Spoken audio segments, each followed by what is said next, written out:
Hello students, this is the next lecture. In the previous lecture we discussed about the group influences, about the reference group, roles and status. In this lecture we are going to proceed with norms. So let's start. Norms are generally unwritten and unstated rules that governs the behavior of the members that belongs to a particular group. These are socially evolved and often passed down through the society or the culture through a period of time. It provides a stability to the group, or a set of standards will be formulated which will be applicable to all the members of the group. Only a few members of a group will refuse to abide by these norms. Most of the members will go with the norms that has been set by the members of the groups. Some norms are unhealthy and that may cause poor communication among the people. Often groups are not aware of the unwritten norm that exists because they are not mentioned somewhere, or there is no record of it. So most of the people are not aware about those unwritten norms. Norms are the standards of the behavior of a group. These are a set of values and principles which regulate the members of the group. Groups are the products when they interact among each other. So when a number of individuals interact, a set of standards develop which regulates the relationship between them and the modes of behavior that they display. So the set of standards of a group behavior are also known as social norms. Norms, you can say norms or social norms, because that are for the members of the group. So that's why the word social has been added to it. So norms are generally unwritten, unstated, and the standards of the behavior of a group. If we see the definition, is a norm is a standard of behavioral expectation shared by the group members, against which the validity of the perception is judged and the appropriateness of feeling and behavior is evaluated. So norm is a standard of a group behavior that is shared by all the members of a group, and the validity of those norms will be perceived or judged, and the appropriateness will be evaluated.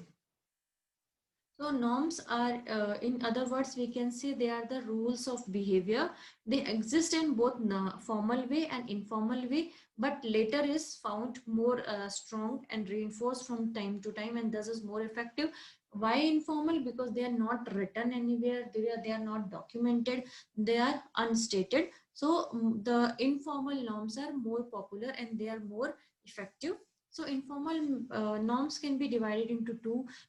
First one is the folkways. These are the ones which are to be which we expect that they should be followed. There is no formal sanction except some kind of reprimands. Means you will get some kind of scolding if you don't follow those norms. It's a kind of adjusting and accommodating the types of habits. So in this, no severe punishment will be given. Only slight scolding can be given. The second one is the most informal rules that are not written. These are not mentioned somewhere, but violation of these norms will penalized, and they will get severe punishment and sanctions if you don't follow those norms. Now, these are the some terms which are related to social norms. These are five terms. First one is the descriptive norm, people's perception of what is commonly done. See, there are certain situations or certain circumstances in which you follow a standardized action or reaction you behave, you give in a particular situation. So these are what you do in a specific situation. So these are descriptive, means these are commonly used. So this type of behavior is commonly if reflected, and these are done in specific situation. Now prescriptive norms, the unwritten rule understood and followed by society. We do these every day without thinking about them. So these are generally not written, but most of the people of the society are well known about these norms. These are the prescriptive ones, and we don't even think about before following these type of norms. Third one is proscriptive, the unwritten rules known to the society regarding individual behavior, that he should do this type of activity and this type of activity he or she should not follow. Then this norms can vary according to the culture. Norms may be different in one culture, and some people are following different norms that is based on their culture. Then deviation or deviance, violation of norms or non-conformity to norms by some people or even a single individual. Briefly stated, it refers to the individual that go against the norm. Deviance means when you are moving against the path. You are, if you are moving on a straight line, you took a right turn left and you deviated from that path. So here deviation is violation of the rules, or you are not following the rules even by one person or few members. So that is known as deviance. That means the behavior which is going against the norms. Then is looking glass self. This is how one sees oneself based on how other perceive the person. This is how other person is uh, perceiving you. This comes out about in terms of interacting with others and understanding how they're evaluating you, what kind of judgment they have about you. So looking glass self means you see yourself in the way the others are perceiving yourself. Now, norms represent the value judgment about the appropriate behavior in social situations, and also have a powerful influence on individual behavior, especially if you are in a group situation. Then the norms will have a major impact on your behavior. Norms in a way guide individual behavior, and it reduces ambiguity, because these are the standards which needs to be followed. So ambiguity is reduced. uh, Groups don't establish norms about every conceivable situation, but only with respect to the things that are significant to the groups.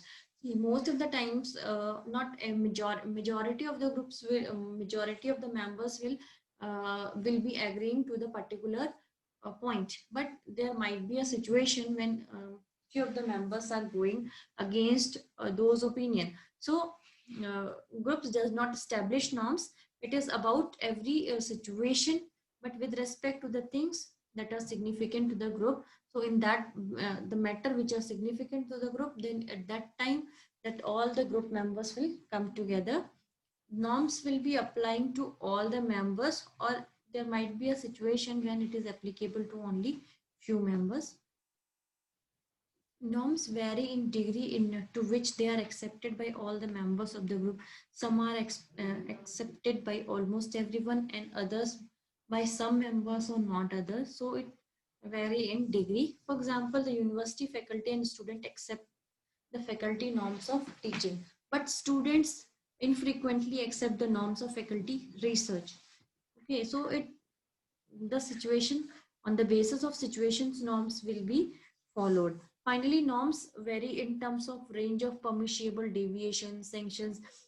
Sometimes it can be either mild, or sometimes it can be extremes, and are usually applied to the people for breaking norms. So if you are not following the norms that has been set by the group, so you will be getting punishment for that, and that can be mild or extreme based on the rule that you have broken.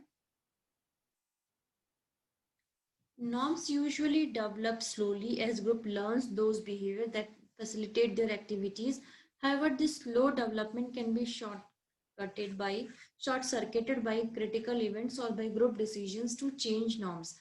There might be norms will be generally developed as they pass on, they move from one stage to another, and they spend a lot of time, and they learn those behavior which are facilitating their activities, and they will say that this is a norm. However, this can be changed by the decisions of the, if majority of the group members wants to change, that can be changed also. Mostly norms develop in one or more of four ways.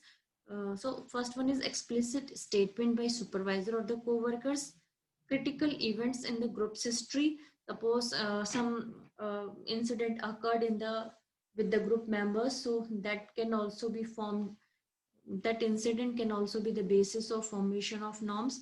Primacy, or by virtue of their introduction in early group history. Primacy is when you are introducing yourself with the first time. So by virtue of introduction early in the group history, that can also be uh, one of the factors which will helping in group norms. Then is the fourth one is the carryover behaviors from the past situations. The past experiences teaches a lot, so that can also be a basis for developing norms. Now we have studied almost everything about the norm. Now in short, it is been written the features of the norms. Norm is a pattern of setting limit on individual behavior. It is a kind of restriction that has been imposed by the group members, by the group on group members. These are related to the factual word. Actually, these are not written everywhere. An important factor in any society. In the society you are living, norms play an important role, and these are already decided by the society itself. It influence the individual's attitude. Norms are formed the matter of consequences to a particular group. Norms of some group may pertain to ethical matters. It implies a sense of obligations if there are a set of rules or standards have been defined. So it is a moral duty of yours to abide yourself with those rules and standards, and you have to you have a kind of obligation to follow those rules. So in certain cases they may pertain to ethical matters also. Some norms are related to ethical grounds. Um, we should go with the norms of this society or the group. Otherwise conflict may occur, and if we deviate from those norms, we might get certain punishment that may vary from mild to extreme. Norms are not learned by all the persons even in the same society. Even all the people who are living in the same society might not agree that that these norms are okay or they should be followed by everyone. There are differences in the members of the society too, as they are not documented and are unwritten and unstated.